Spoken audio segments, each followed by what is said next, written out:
Hello and welcome to the Inside Track. I am Kyle Caldwell, Deputy Editor of Money Observer. Today I'm joined by Alasdair McKinnon, Fund Manager of the Scottish Investment Trust. Alasdair, the Scottish Investment Trust, it's a global equity portfolio and you've got a contrarian style of investing. So where are you finding value at the moment? At the minute, where we're finding value is in certain areas of the market where expectations are low. Recently, we've bought some European telecoms, which have been out of favour for, well, almost 2 decades actually, since the peak of the dot-com bubble, because we think finally the cycle of regulation is turning their way. Another area we've been adding to is gold. We think gold looks increasingly interesting in this monetary environment for a number of reasons, but the most obvious is that government finances are not quite out of control, but there certainly seems to have been efforts to rein in spending, which has failed, and efforts to try and increase interest rates have also been put on the back burner, particularly in the US.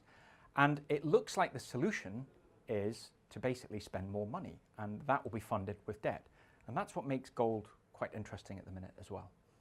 How about the UK? It's a stock market that is quite loathed at the moment, and we all know why, without even mentioning the B word. What's your sort of exposure to the UK market at the moment?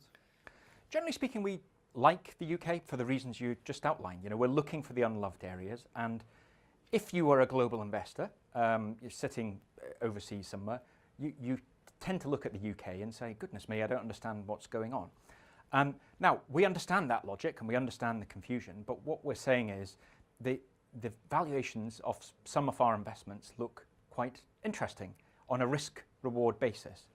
And I think our overall view is that although it's difficult sitting here today to say exactly how there will be a resolution, there will probably be some sort of fudge compromise found in the Brexit negotiations. The last thing I should mention with a lot of UK stocks is, frankly, they're not really UK businesses.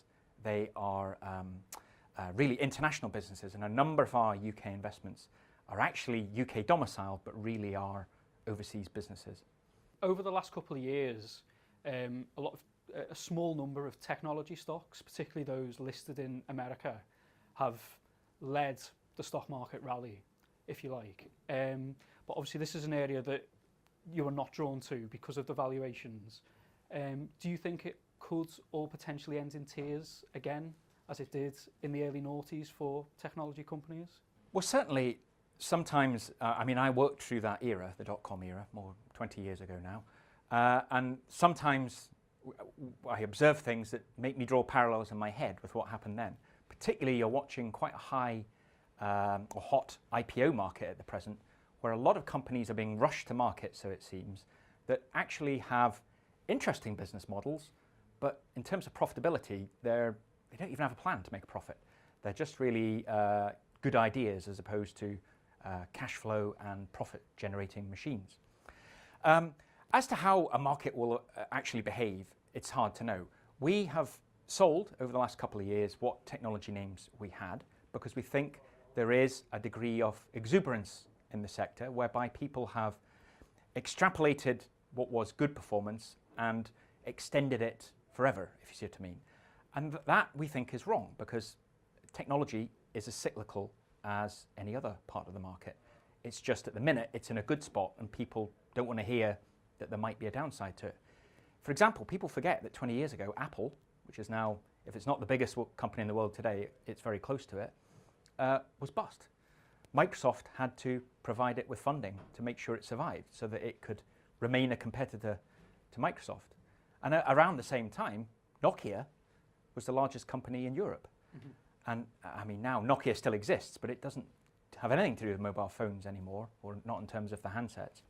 So things change, and they can change quickly. And what we're trying to do is balance risk and reward and say, well, if people are quite excited about one area, they've done well, and you now have to make quite aggressive assumptions to make it work. We'd rather not be in there. We'd rather be in other parts of the market. So.